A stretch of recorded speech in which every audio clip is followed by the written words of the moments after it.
everyone, welcome back to the Jolly Olive channel for a bit of a different kind of video this week. For those of you who haven't seen, my favorite baseball team is doing some absolutely crazy things in the MLB playoffs this year, so I haven't had a lot of time to, sit down and write a script, collect footage, do an intensive edit because I've been busy screaming my ass off in my Mets jersey.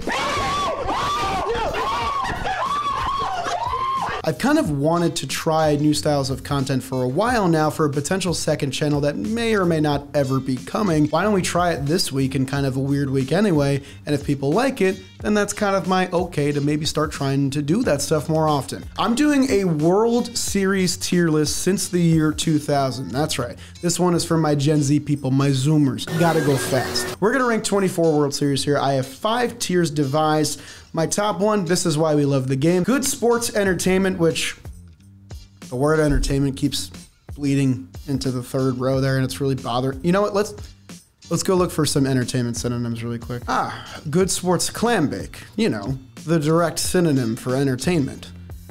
Clam bake. Good sports frolic. I mean, me and the boys are always frolicking, you know that. Are you not entertained? These series were pretty entertaining. Maybe they're not the cream of the crop, but you should be entertained by them. My third column is missed potential to be great. There's a ton of great matchups in here, great teams that went on great runs that just kind of fizzled at the end, didn't put forth their best performance in the World Series. My fourth one is the shrug emoticon, which is, you can figure out what that means. It's the best emoticon in my opinion. Debate a wall. You can debate that wall if you want. El Stinko.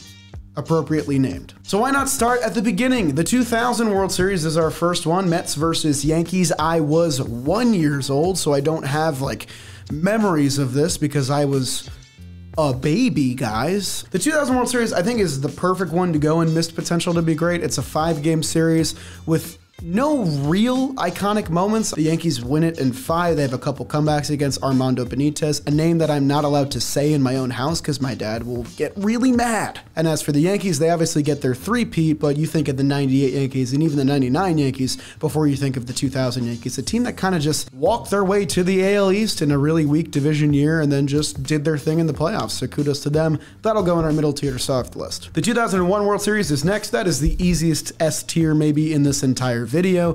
7-game set, home game wins every game, which is really cool for the fans that were in attendance. A plethora of walk-offs, 2 for the Yankees on their turf, and then obviously the Game 7 walk-off, Luis Gonzalez against Mariano Rivera. You have Randy Johnson gems in the series. You have Mike Mussina pitching performances. You have everything you could want out of a fall classic. The Yankees going for the first ever 4-peat in baseball history. Most baseball fans know this is the cream of the crop. It's an argument to be made that this is the best World Series ever. I don't think I'm going to get much argument from people here. That's an easy S tier. Let's just move on. The 2002 World Series, my heart wants to go in the S tier with this one. I think I'm going to go in the A tier. Are you not entertained? Because you should be entertained by this series. This was Barry Bonds' best shot at a World Series title in his career, a career that he ended with no World Series rings. The 2002 Angels had a lineup full of just awesome contributors and characters. No real star, and I think that's really cool going against a team that had 2 of the biggest stars in the game in Bonds and Jeff Kent. Honestly, this one could move to S tier later. I just don't want it to get too crowded too soon. So for now, it'll be an Are You Not Entertained? It could move up. Who the hell knows? The 2003 World Series. I'm between 2 rocks here, and Are You Not Entertained and missed potential to be great. I'm gonna start with Are You Not Entertained? The Marlins ended up being here, and they had a team full of future stars, just guys that weren't stars yet, like Miguel Cabrera,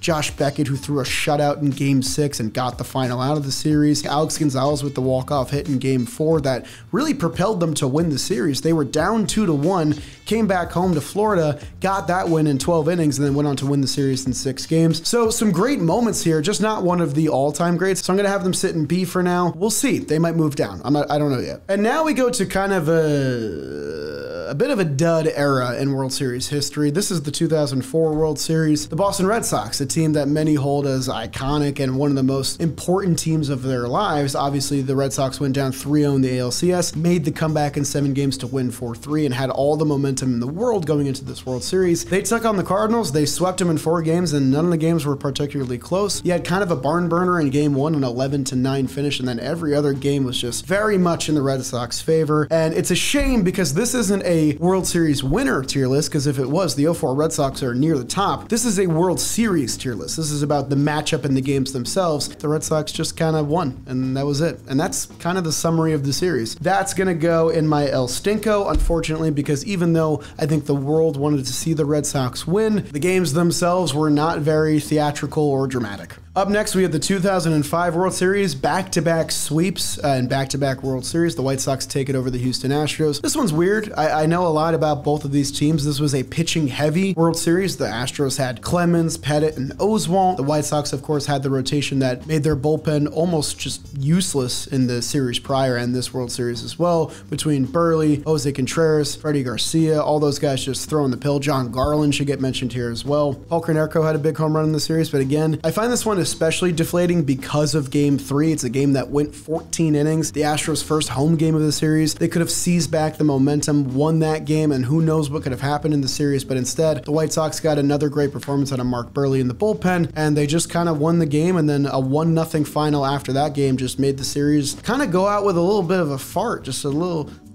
like a little. So this one's gonna go in El Stinko. It's gonna be hard for a sweep to ever not go in El Stinko, in my opinion. 2006 World Series is the easiest El Stinko of them all. Call me biased because my Mets were almost here. I'm still sad about it, even though I'm really happy right now. The Cardinals and Tigers, nothing really came of this series. And this one's especially deflating because the Tigers were coming off like one of the most magic moments in their franchise's history, that Maglio Ordonez walk-off home run to end the ALCS. And then they came here and they just kind of petered out, like they ran out of steam. And yeah, I mean, there are no real other words to say about this one. It'll go in El Stinko. The 07 World Series could be as high as missed potential to be great because of Rocktober, because of how exciting these Rockies were. They had won 21 of 22 games just to get here. They swept the DS, swept the CS, obviously won the game 163 against the Padres. And then because of their 9-day layover up until the series, they just kind of fell flat. They came to Fenway, they got beaten pretty bad by the Red Sox, who were, you know, on their last legs of that era of Red Sox baseball between Manny Ramirez, Mike Lowell, like the names you might recognize there. And they just took care of business, man. Like, this was never close. These Rockies did not look ready for the moment at all after their insanely hot run. The series was really encapsulated by the Red Sox winning 13-1 in the first game. Game 2 was close and Game 4 was close, but it was clear that the Rockies never really stood a chance in this series, and it's a shame of what it could have been, so it's gonna go in my El Stinko category. All right, so now that we've gotten through the slog that is 04 to 07, we get the 2008 World Series, which is the Phillies and the Rays. Again, this one is not super memorable matchup-wise. The 2008 Phillies are a very memorable team. It was just kind of the Phillies taking care of business and fulfilling their destiny. The Rays had a really good run up until this point. They won the ALCS in 7 games. And I feel like I've said it a lot in this video already, but this was another just like pitcher-heavy series. Like Scott Kazmir, Cole Hamels, they take center stage. And also, like, not that this actually matters, but like the optic of a rain delay in Game 3 and Game 5 just like stunting the momentum of this World Series kind of kills it for me. Phillies win. I don't think it's a bad showing by either team, so I think it's perfect for my little shrug section there. I just The 2009 World Series, the Yankees beat the Phillies. The 2009 Yankees obviously went all in the offseason prior to get back to greatness, bringing in Mark Teixeira, bringing in CC Sabathia, and it did work for them. They play a great World Series. Hideki Matsui plays hero in a lot of these games. Really fun pitching matchups as well. You have Pedro Martinez in his final season trying to get one last ring. He doesn't get the job done. This one was a lot of fun. A lot of stars in this series, I think, helps it out a lot of name value talent, and the last ring of a Yankees era for Derek Jeter, Mariano Rivera, Jorge Posada. I think this one has to go a little bit higher up. I'm going to put it in Are You Not Entertained? I don't think it missed any potential. It went 6 games. Most of the games were close. It just might not have the memorable moments that you're looking for outside of course, the Yankees getting the win. Before we go on with our tier list, this video is sponsored by DraftKings. Right now, you can use promo code OLIVE on their app, bet $5 on any wager, and win $200 in bonus bets instantly. It is the place to be for playoff baseball. I've been making a bunch of bets on my Mets to try and go deep into this run. So far, so good. good for me, and I've been using my bonus bet money to get that done. Pretty simple offer. Download their app right now. It's free, it's easy to use, and start your betting today. Thank you to DraftKings for sponsoring today's video. Up next, we have the 2010 World Series. This is the first World Series win for the Giants in their weird dynasty of even-year victories. It's the coming out party for Tim Lincecum in the playoffs. It's the first we see of postseason Mad Bum really taking form too. 8 shutout innings for him here. This one's kind of tough because this Rangers team was good. They had a lineup full of bangers. They played some really fun games going into this series. And then they just kind of ran out of steam. Like they ran into a pitching buzzsaw, and that was the story of the series. Like, what will win? The Rangers' potent lineup or the Giants' very crafty pitching staff? It ended up being the Giants, and it wasn't very close at all. In games 2, 4, and 5, the Giants hold the Rangers to 1 run, and they obviously win all of those games. And World Series MVP goes to Edgar Renteria, who hits the big home run in game 5. Again, just like not a super memorable one outside of that moment and a couple key pitching performances. I'll say missed potential to be great. These were 2 teams on the rise meeting in the World Series, and they just didn't deliver as much as I think they could have. The 2011 World Series, one of the easier S tiers on this list, a 7-game series. Obviously, David Freese's heroics takes center stage in this one. Nelson Cruz at the wall, doesn't catch the ball, leaps, and he can't get it, and Texas Rangers fans are so sad, but they're only gonna be sad for 12 years because they're gonna win one later, man. Don't worry about it. I love this series so much. They made baseball bliss, baby. Albert Pujols' last time in a Cardinals uniform, or so we thought. Alan Craig goes off, and that's why everyone remembers Alan Craig, because he only played for like 3 years, but he was a dog in this World Series. He hit 3 home runs. Josh Hamilton's big home run in game 6 after not having a big hit pretty much the entire postseason. This one's awesome. I don't think there's going to be much argument here. 01 and 2011 are 2 of the best World Series ever. They deserve to be in the top spot. 2012 World Series. This one frustrates me a lot because I liked that Tigers team and they just kind of fell flat again. It's the Prince Fielder, Miguel Cabrera Tigers. This one's a sweep by the Giants. It's a handy sweep. None of these games are particularly close, and it's kind of just that same old story. Like, Lincecum is great again. Mad Bum dominates again. It's the Giants pitching that carries them. They held the Tigers to 3 runs in the final 3 games of the series, including 2 shutouts. And similar to the 05 World Series, that last game just kind of bothers me because the Tigers had it. They're on their home turf. They have a chance for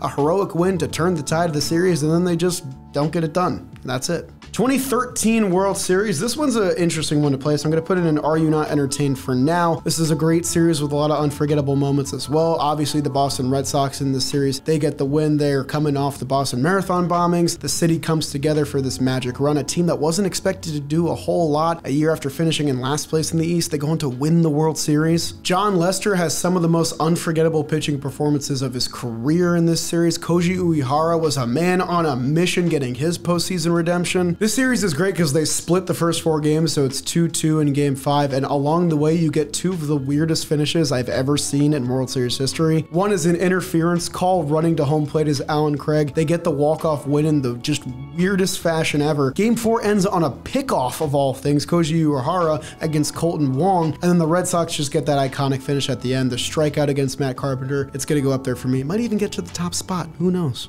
2014 World Series, the upstart Kansas City Royals fall in 7 games to the Giants. This is, in my opinion, the best Giants World Series, and I'm going to start by just putting it in that A tier, although I might move it. This is obviously like the Mad Bum series that everybody remembers, him coming out of the bullpen after making 2 starts, just looking absolutely dominant, setting the record for lowest ERA in the postseason, all that good stuff. But with the games themselves, only 2 games have a margin of less than 5 runs. There were actually a lot of blowouts in this series. The Giants only hit 2 home runs in this series, and one of them is from Gregor Blanco. Do you guys remember Gregor Blanco? I honestly think I'm going to move this one down to missed potential to be great. It might be controversial, and I apologize for that, but outside of Mad Bum's great performances, there's not a lot that sticks out in my memory about this series. It's a lot of blowout wins. It does go the 7 games, but in my opinion, I really only remember game 7, and maybe that's just me. I'm going to put it in the middle tier for now and may move after. 2015 World Series, I don't know. Yes, of course I'm biased in this one because my Mets lost it. The 2015 Mets are one of my favorite teams ever, and they just ran into a buzzsaw with the Kansas City Royals. This was kind of the ending of the story for the Royals. They came so close in 2014. It's very rare that you see a team get that close and they come back the next year and they win it all. That was the story for them, and that honestly might bump it up a little bit for me. They had that heroic game 1 victory with Alex Gordon's home run against Familia, and then the walk-off in, I believe, the 14th inning. Cueto throws a complete game in game 2, and the Royals just kind of take it from there. The Mets had that magic run with Daniel Murphy's home runs and the whole lineup contributing and that young, ferocious pitching staff, but in the end, and it was their poor defense and weak bullpen that lost them this series, and it got exposed in a really bad way by a team that was just more talented and had been there before. If this series goes more than 5 games, then maybe I bump it up a little bit, but the Royals just kind of handled the Mets, and that was the story of this series. 2016 World Series, this is why we love the game. I almost want to make a new tier for this one because it was just so great. You have so many good storylines in this series. Obviously the biggest one, 2 teams with the longest World Series droughts going at it. One of them is going to end their drought. That's exciting. You have Ben Zobrist going for his 2nd straight ring after winning one with the 2015 Royals. So many fantastic pitching performances in the series between Kyle Hendricks, Corey Kluber. Both teams' bullpens really shine in this series as well. The Cubs go down 3-1 and then they just play 3 of the most unforgettable games ever. Obviously the big one is Game 7, a back and forth affair with a ton of lead changes. The Rajai Davis home run off Aroldis Chapman. The Cubs get the big hit late. They have one of the most unforgettable celebrations ever. This series is just pure bliss. It reminded me why I love baseball. It deserves to be in the S tier. The 2017 World Series is great, but it's tainted, and we all know that, but it's good. And we're judging the games. We're not judging the team, because if I was judging the team, the 2017 Astros would be low on my list because of what they did. And the 2017 World Series might have the greatest World Series game ever. Game 5, series tied 2-2, a 13-12 barn burner at Minute Maid Park with so many game-tying home runs, game-tying hits, lead changes, bullpen implosions, a walk-off. It had everything. And that is what I think of when I think of this series, amongst all the other crazy things that the Astros did in this series. Somehow in 7 games, the Astros hit 15 home runs, 5 of them by George Springer. Oh, not somehow. I think we know how. This might be controversial. I'm gonna put it in This Is Why We Love the Game. I think if you don't have the cheating stuff attached to it, it's different. It's remembered fondly as one of the best World Series wins ever, but I'm judging the games and the entertainment I got from those World Series. So for now, I'm gonna put it up there. 2018 World Series, this one goes 5 games. The Red Sox are just dominant. They steamrolled through everybody on this playoff run. The biggest game here is that Game 3 win for the Dodgers in 18 innings with Nate Eovaldi's Herculean performance and Max Muncy's walk-off home run. That game is great. It was long, but it was great. What stinks about this series is that it had a potential to turn after that game. The Dodgers took a 4-0 lead in Game 4 off Eduardo Rodriguez, and then their bullpen let up 9 runs in the final 3 innings to just lose that game. It was a bummer because this could have been 2-2. You could have forced games back at Fenway. Maybe the Red Sox win on their own turf. Instead, it ends in 5 games, and it was kind of just the ending everybody expected because that Red Sox team was so dominant. This one makes me shrug, so I'm going to shrug, and I'm going to put it in the shrug section. The 2019 World Series, this one's weird. It's the only World Series where the away team wins every game, so you don't get a lot of like big crowd moments in this, but the 2019 Nationals are an awesome team. The way they deployed Patrick Corbin in this series, the heroic performances of Steven Strasburg, it's the nation's first introduction to Juan Soto as a superstar, and it's the big bad Astros back in the World Series again, favored to win the World Series by a higher margin than any other team in baseball history, and the Nationals get it done. They complete their miracle run here. This one's gonna go in Are You Not Entertained for me. I love a lot about this series, but a lot of the games, especially the ones at Nationals Park,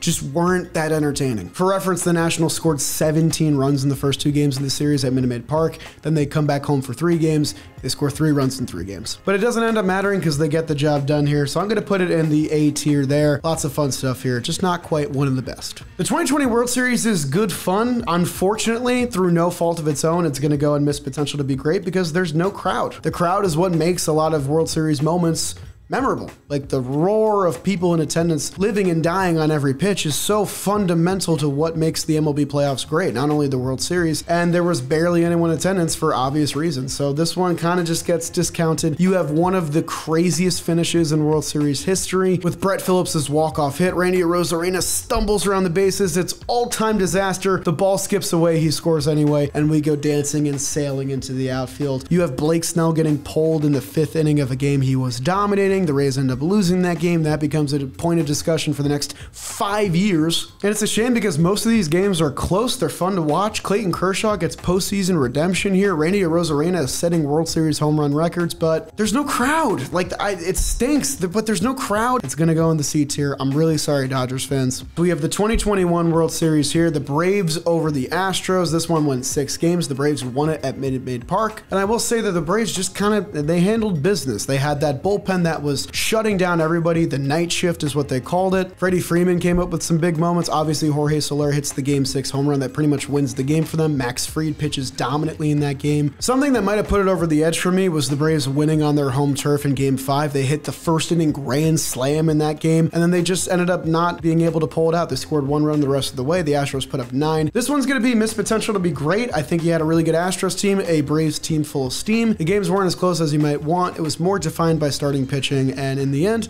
the Braves took care of business. No hate there. The 2022 World Series, this one's going to go in Are You Not Entertained? Because I remember a lot from this series. The Phillies were banging the ball around everywhere. They were hitting home runs galore. The Phillies could have gone down 2-0 in the series if not for their Game 1 heroics, where they make the comeback after falling down 5-0 in the third inning to win the game 6, 5, and 10. Then they come back home and they hit 5 home runs in 4 innings against Lance McCullers. Everyone was getting one. Rhys Hoskins, Alec Boehm, Bryce Harper, everyone got in on the fun. Then the very next game, Christian Javier throws a no-hitter. Like, what? You had Chas McCormick's heroic catch at the right center field wall. And of course, you have that Yordan Alvarez home run off Jose Alvarado to win it in Game 6 over the center field wall. It's the first time a team wins the World Series on their home turf in 9 years. It hadn't happened in that long. The Astros got it done, but the Phillies played great for their part. It's not going to be one of the greatest in my opinion because it doesn't go 7. That's kind of my barometer there. But this one is still great in its own right. 2023 World Series, this one is just the reason I put the shrug emoticon in here because, I mean, the matchup really didn't have a lot of juice. It was the Diamondbacks, who were, again, a team full of destiny, riding a magic run, and the Texas Rangers, who had been taking care of business all season long and had conquered the Astros in a very entertaining ALCS matchup. Now, I will say, Game 1 of this series is awesome. Corey Seager's home run off Paul Sewald. Adolis walks it off for the win for the Rangers. Zach Gallen pitches well in that game. And then it just kind of goes the rest of the way to the Rangers. There's nothing really that sticks out in my opinion. The Diamondbacks drop all their home games, which is always a bit of a bummer, but it's hard for a World Series that ends in 5 games to be anything higher than the middle tier for me. Even a year later, not a lot of baseball fans are talking about this matchup. They're more so talking about the 2 that came before it. So this one, unfortunately, just doesn't stick out as very memorable. It's going to go in the shrug tier. And yeah, scanning the rest of the board, I think I'm happy with where this ended up. Let me know in the comments down below if you disagree with any of my picks. If I did very poorly, let me know about that as well. But also, if you like this kind of content, let me know, because then I'll start to make more of it, because I really enjoyed doing this. Maybe there's a second channel in the future that we can all hang out on and do this kind of content on. And of course, if you enjoy the content, subscribe to Jolly Olive. Appreciate it. Really helps me out. And I will see you guys next time.